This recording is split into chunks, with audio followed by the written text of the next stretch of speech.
देखो भाई, 10th class का जो है ना ट्रिग्नोमेट्री चैप्टर हम पढ़ रहे हैं, वो भी आर डी शर्मा के मैथ में से। और ये चैप्टर आपका एनसीईआरटी की बुक में 8 था भाई। और लास्ट टाइम जो ना हम एक्सरसाइज 10.1 में थे। और जो एक्सरसाइज 10.1 है ना, उसका मैंने आपको क्या बेस बताया कि अगर आपके पास कोई राइट एंगल ट्रेंगल है, आपके पास कौन हो, कोई राइट एंगल ट्रेंगल। क्या होता है राइट एंगल ट्रेंगल? जिसका एक एंगल कोण हो भाई 90 का हो। उसमें तीन चीजें होती हैं, परपेंडिकुलर, हाइपोटेन्यूस और बेस। 90 के सामने कौन होता है? हाइपोटेन्यूस।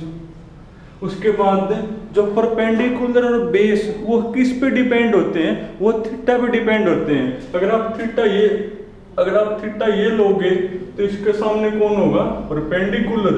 अगर आप थीटा ये लोगे तो ये आपका कौन होगा? परपेंडिकुलर। अब थीटा मैंने ये लिया ना, तो ये आपका बनेगा परपेंडिकुलर, तो ये आपका कौन होगा भाई? बेस बनेगा। उसके बाद तीनों के अंदर एक रिलेशन होता है, और वो क्या होता है मेरा भाई? हाइपोटेन्यूस का स्क्वायर इक्वल टू कौन? बेस का स्क्वायर प्लस परपेंडिकुलर का स्क्वायर। उसके बाद हमने पढ़ा इसकी जो साइड है ना, उनको आप 6 रेशो में बांट पाओगे। वो 6 रेशो आपको कैसे याद रहेंगी? उस फ्रेज से याद करनी है कि पंडित बद्री प्रसाद हर हर बोड़े, इससे याद करनी है। अब परपेंडिकुलर अपॉन हाइपोटेन्यूस, ये मेरा होता साइन थीटा। उसके बाद बेस अपॉन हाइपोटेन्यूस, ये मेरा होता cos theta. Perpendicular upon base tangent theta. अब हाइपोटेन्यूस अपॉन परपेंडिकुलर, ये मेरा होता है भाई कोसिकेंट थीटा। ये मेरा होता है secant theta.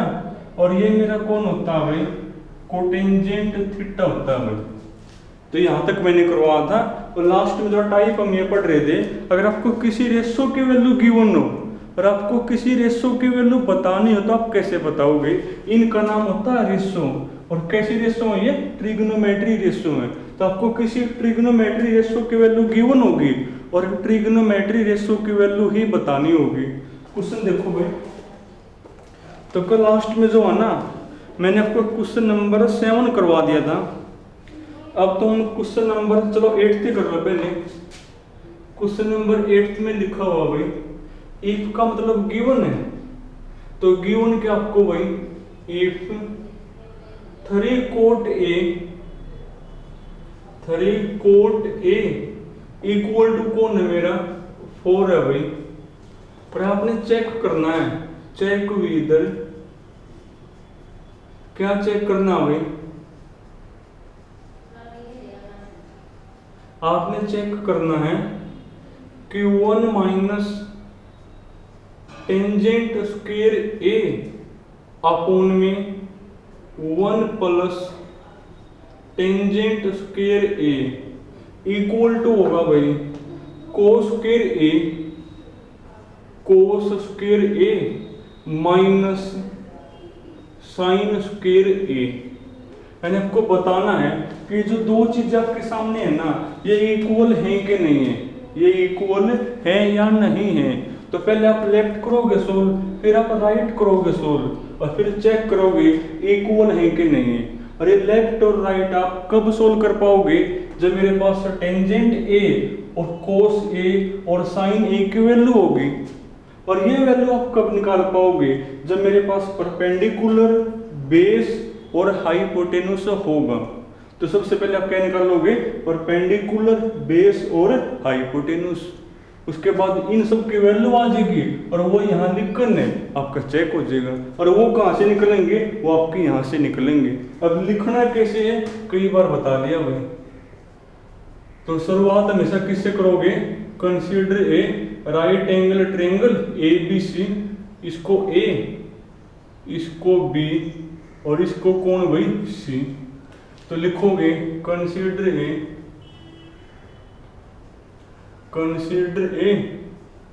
Triangle ABC in which,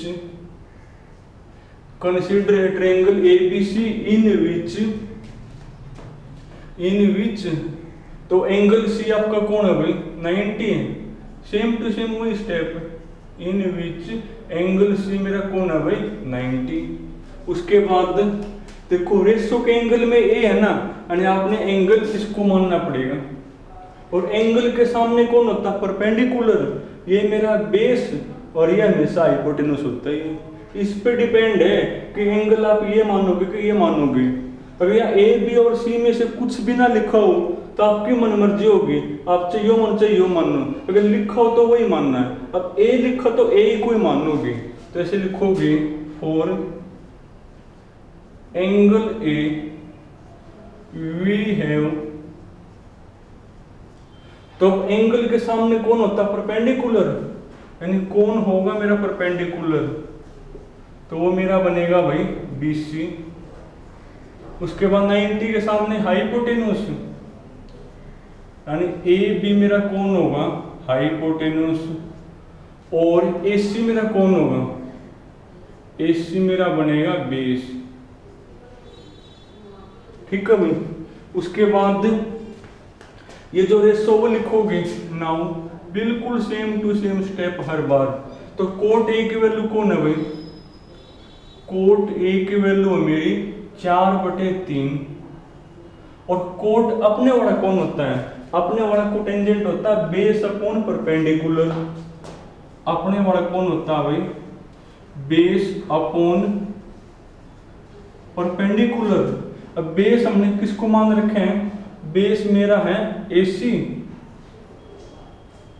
upon कौन है मेरा परपेंडिकुलर BC है भाई। उसके बाद जो ऊपर वाली वैल्यू AC की होगी, नीचे वाली वैल्यू BC की होगी, बस साथ में K लगा के लिखोगे, यानी late AC equal to 4K और BC इक्वल टू कौन है भाई, वो मेरी बनेगी 3K। अब AC और BC होगी, AB और निकाल लो, उसके लिए किसका करोगे यूज, पाइथागोरस का। तो यूजिंग पाइथागोरस थ्योरम भाई, तो करना यूज, क्या होती है मेरी पाइथागोरस से, पाइथागोरस मेरी होती है हाइपोटेन्यूस का स्क्वायर, यानी AB का स्क्वायर इक्वल टू कौन AC का स्क्वायर। ये तो काम आपको हर बार करना पड़ेगा, प्लस में कौन BC का स्क्वायर, लिखो वैल्यू AC कौन है 4K है ना, तो 4K का स्क्वायर यानी 16K स्क्वायर प्लस BC का स्क्वायर यानी 3K का स्क्वायर कौन होगा भाई 9K स्क्वायर, 16 और 9 25, यानी AB का स्क्वायर कौन होगा मेरा भाई 25K स्क्वायर। तो AB कौन आ जाएगी यहाँ से, तो यहाँ से मेरी AB बनेगी स्क्वायर, तो स्क्वायर रूट हो जाएगा, क्रॉस का स्क्वायर रूट 25 का रूट 5 और यहाँ रूट तो स्क्वायर कट गया तो K, तो AB कौन आ गई मेरी 5K। अब मेरे पास परपेंडिकुलर, हाइपोटेन्यूस और बेस तीनों चीजें हैं ना, अब चाहे वो कुछ भी पूछे आप बता पाओगे, तो निकाल लो भाई। तो आपने बताना कि ये इक्वल है कि नहीं, तो पहले आप ये करो सोल्व, लेफ्ट हैंड साइड। अब लेफ्ट में कौन है भाई 1 minus tangent square A upon में कौन 1 प्लस टेंजेंट स्क्वायर A, करना एक बार सोल्व, तो ये आपका बनेगा 1 माइनस टेंजेंट, टेंजेंट मेरा होता है perpendicular upon base, perpendicular upon base यानी BC अपॉन AC होगा, BC अपॉन AC करो, BC कौन है 3K अपॉन AC कौन है, अरे टेंजेंट है परपेंडिकुलर अपॉन में बेस यानी BC अपॉन AC है, तो BC अपॉन AC, AC कौन है मेरा 4K। तो बल्कि के देखे तो अपना कटे जाओगा, और बल्कि साथ में स्क्वायर भी तो करना है, 1 माइनस टेंजेंट स्क्वायर है ना, इनका स्क्वायर भी करना है, तो 9K स्क्वायर और 4K का स्क्वायर कौन होगा भाई 4K का स्क्वायर बनेगा मेरा 16K स्क्वायर, डिवाइड में भाई 1 प्लस टेंजेंट स्क्वायर A यानी यही सेम टू सेम वैल्यू आओगी, तो 9K स्क्वायर अपॉन में कौन 16 के स्क्वायर इक्वल टू भाई, अब एलसीएम लोगे, ऊपर वाला का एलसीएम कौन होगा, ऊपर वाला का एलसीएम बनेगा 16 के स्क्वायर, 16 के स्क्वायर 16 के स्क्वायर, और 16 के स्क्वायर 9 के स्क्वायर गया तो 9 और 7 तो 7 के स्क्वायर बच जाएगा। देखो सिंपलीफाई आपको आना चाहिए करना भाई, डिवाइड में नीचे वाले का एलसीएम कौन होगा, 16 के स्क्वायर होगा, तो 16 के स्क्वायर एकम 16 के स्क्वायर प्लस 9 के स्क्वायर तो 25 के स्क्वायर हुई। अब 16 के स्क्वायर कैंसिल हो गया, के स्क्वायर तक के स्क्वायर कट गया, यानी 7/25 आ गया, 7 ये होगा मेरा आंसर। तो आपकी लेफ्ट हैंड आ गई, कौन आ गया आपकी लेफ्ट हैंड। उसके बाद क्या करोगे सोल्व भाई, राइट हैंड। अब जगह नहीं है ना, चलो यही बना लो। देखो ये आपकी राइट हैंड भाई, ये आपकी कौन है, राइट हैंड। करो राइट हैंड को सोल्व एक बार। तो कोस स्क्वायर ए, कोस स्क्वायर, कोस होता बेस अपॉन हाइपोटेन्यूज, करो बेस अपॉन हाइपोटेन्यूज। बेस कौन है मेरा AC, हाइपोटेन्यूज है AB, AC अपॉन AB करो, AC 4 के है ना, 4 के अपॉन AB 5 के, 4 के अपॉन 5 के और का स्क्वायर भी। साइन स्क्वायर ए, साइन कौन होता है, perpendicular upon hypotenuse, perpendicular upon hypotenuse, यानी BC upon AB, BC upon AB करो, BC है 3 के अपॉन AB कौन है 5 के। इसके बाद तो सिंप्लीफाई करना है, करो सिंप्लीफाई, मतलब के तक के काटे दो भाई, बाद में भी कटने हैं। 4/5 का स्क्वायर यानी 16/25, 3/5 का स्क्वायर 9/25। अब 25 आपका हो गया एलसीएम, 25 से 25 कट गया 16, 25 से 25 कट गया 9, और 16 में तो 9 गया भाई 7/19, और वही 7/25 ये, वही 7/25 ये, तो लिखोगे therefore left equal to कौन, राइट, तो इक्वल आ गई। सीधी सी बात है भाई, जब भी आपको रेशो की वैल्यू बतानी है ना, तो आपके पास बेस, हाइपोटेन्यूज और परपेंडिकुलर का होना जरूरी है। एक बार वो आगे, फिर वो कुछ भी पूछो यहां से देख कर लिख दो वैल्यू, और वो कहाँ आऊंगे, वो रेशो आऊंगे।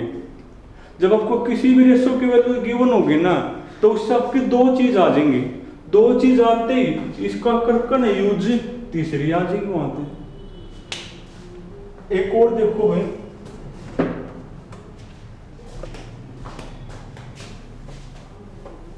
हाँ लिखने का तरीका सभी में सेम है भाई, थोड़ा सा भी चेंज नहीं है।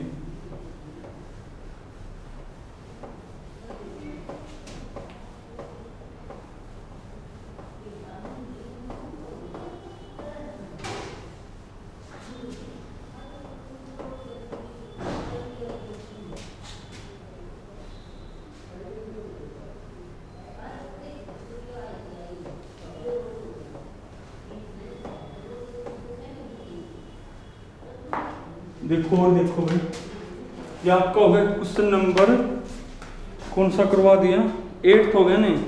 अब 9, 10, 11 और 12 बल्कि 13 तक कोई कर लो एक भाई, सारे तो सेम है, 13 है, 14 है, 15 है, बल्कि तुम 15 तक कोई सा भी एक कर लो भाई, 15 तक कोई सा भी कर लो, सारे बराबर बात है। सभी में आपने प्रूव डेट, शो डेट यही करना है। बोलो कौन सा करवाऊँ, 10, 11, 13, 14, 15, चलो मैं अपनी तरफ से करवा दूँ भाई, मैं करवा दूँ तुम्हारे क्वेश्चन नंबर, चलो 15th ही करवा दूँ भाई, क्वेश्चन नंबर 15। तो 15 में क्या कहा है, 15 में लिखा हुआ भाई, if cot theta equal to, if cot theta equal to कौन है मेरा भाई 1/√3 है भाई, और आपने शो करना है, शो डेट, क्या शो करके दिखाना है भाई, 1 - cos² theta, 1 - cos square theta upon में कोण 2 माइनस साइन स्क्वायर थीटा भाई इक्वल टू कोण 3/5। यह आपने शो करना भाई। इफ का मतलब गिवन और यह आपने इक्वल शो करना है। शो डेट का मतलब लेफ्ट इक्वल टू राइट। देखो जो राइट हैंड है ना उसमें तो कुछ है ही नहीं सोल्व करने खातिर, तो आप लेफ्ट को ही करोगे सोल्व। और लेफ्ट कब सोल्व होगी? जब मेरे पास कोस थीटा और साइन थीटा की वैल्यू होगी, और वो वैल्यू मैं तब निकाल पाऊंगा जब मेरे पास बेस हाइपोटेन्यूस और परपेंडिकुलर होगा, और वो आपके यहां से निकलेंगे। तो शुरुआत तो वैसे ही करोगे। सॉल्यूशन तो कंसीडर सबसे पहले क्या बनाओगे, एक राइट एंगल ट्रायंगल आप बनाओगे ए बी सी। तो लिखोगे consider a triangle A B C in which angle A कौन है मेरा भाई ना, एंगल सी इक्वल टू कोण 90। उसके बाद 90 के सामने कौन होता है? हाइपोटेन्यूस। जो बेस और परपेंडिकुलर वो थीटा पर डिपेंड है कि थीटा आप ये लोगे कि ये लोगे। अगर यहाँ पर लिखा हो तो आप वही लोगे। अब की बार तो ना तो ए लिखना है यहाँ पर बी लिखा, तो आपकी मर्जी होगी, चाहे एंगल इसको मानो चाहे इसको मान लो, तो आपकी मर्जी है। तो भाई चलो मैंने इसको ही मान लिया। तो फॉर एंगल ए माने ना, तो फॉर एंगल ए तो वी हैव, तो अब देखो 90 के सामने कौन होता है? हाइपोटेन्यूस। तो ए बी इक्वल टू कौन होगा? ए बी इक्वल टू होगा मेरा हाइपोटेन्यूस। थीटा के सामने होता है परपेंडिकुलर, तो बीसी मेरा कौन होगा भाई? बीसी मेरा बनेगा परपेंडिकुलर। और ए सी मेरा कौन होगा? तो ए सी मेरा बनेगा बेस। उसके बाद जो रेशो उसकी लिखोगे वैल्यू, हर बार सेम टू सेम स्टेप है। तो रेशो कौन है? Cot theta equal to 1/√3। उसके बाद कोट थीटा अपने वाला कौन होता है? Base upon perpendicular. अपने वाला कौन होता है भाई? बेस अपॉन में कौन परपेंडिकुलर। अब देखो बेस मेरा कौन है भाई? बेस मेरा एसी है, और कौन है मेरा परपेंडिकुलर? बीसी है भाई। बीसी मेरा कौन है? परपेंडिकुलर। अब क्या बेस बता रखा है? ऊपर वाली वैल्यू एसी की, नीचे वाली वैल्यू बीसी, पर साथ में के लगाओगे। Let A C equal to K into 1 K, और बी सी इक्वल टू भाई √3 के बनेगी ना, √3 के। अब पाइथागोरस का करके यूज, या बीसी और निकाल ना, कौन सी रहेगी? एसी तो होगी ना, बीसी होगी, ए बी और निकाल लो। तो यूजिंग पाइथागोरस थ्योरम। तो क्या मेरी पाइथागोरस भाई? पाइथागोरस है मेरी ए बी का स्क्वायर यानी हाइपोटेन्यूस का स्क्वायर, ए बी का स्क्वायर इक्वल टू कौन होता है भाई? एसी का स्क्वायर प्लस में कौन? बीसी का स्क्वायर भाई। अब रखो वैल्यू, एसी कौन है मेरी? के है ना, यानी के स्क्वायर बनेगा। बीसी कौन है मेरी? √3 के है ना, करना इसका स्क्वायर, √3 का स्क्वायर 3 और के स्क्वायर भाई। तो ये आपका बनेगा 4k स्क्वायर। तो अब देखो ए बी का स्क्वायर आए तो मेरा मतलब ए बी चाहिए ना, तो ए बी मेरी कौन होगी? तो ए बी मेरी स्क्वायर स्क्वायर रूट हो जाएगा, 4 का रूट 2, और यार रूट तो स्क्वायर कट गया, तो के भाई। तो ए बी मेरा कौन हो गया? 2k। अब मेरे पास सब कुछ है, बेस हाइपोटेन्यूस और परपेंडिकुलर, अब मैं सब कुछ बता पाऊंगा। तो आप उठाओगे लेफ्ट हैंड, उठाओ लेफ्ट हैंड में, क्योंकि मेरे को ये इक्वल टू ये शो करना है ना। तो लेफ्ट में क्या लिखा हुआ? लेफ्ट में लिखा हुआ है 1 minus cos square theta upon में कौन? 2 माइनस साइन स्क्वायर थीटा, लिखो भाई 1 माइनस कोस स्क्वायर, कोस मेरा होता है बेस अपॉन हाइपोटेन्यूस, करो बेस अपॉन हाइपोटेन्यूस, बेस कौन है मेरा AC, हाइपोटेन्यूस है AB, AC अपॉन AB करो, AC अपॉन AB, AC मेरा K और ये 2K, यानी K बटे में 2K, K अपॉन 2K, बोले किसका स्क्वायर है भाई, डिवाइड में 2 माइनस साइन स्क्वायर, साइन होता perpendicular upon hypotenuse, perpendicular upon hypotenuse, यानी BC अपॉन AB, करो BC अपॉन AB, BC है मेरा √3K, √3K डिवाइड में AB कौन है 2K है ना, का होल स्क्वायर, अब K से K कट गया, K से K कट गया, यानी आपका बनेगा 1 माइनस 1/2 का स्क्वायर 1/4, 2 माइनस, देखो रूट तो स्क्वायर कट गया, यानी 3 और 2 का स्क्वायर 4, यानी 3/4। अब चलो मैं यहाँ लिख दूँ भाई, तो ये आपका बनेगा 4 एकम 4, 4 मत 1 हो गया 3, यानी 3/4 तो ऊपर हो गए, 4 दूनी 8, 8 में 3 गया 5 और 5/4 नीचे, 4 तो 4 कट गया, यानी 3/5, और वही मैंने प्रूव करना था। तो सारे क्वेश्चन बिल्कुल आसान है भाई, तो आपने आज यहाँ तक करने हैं भाई।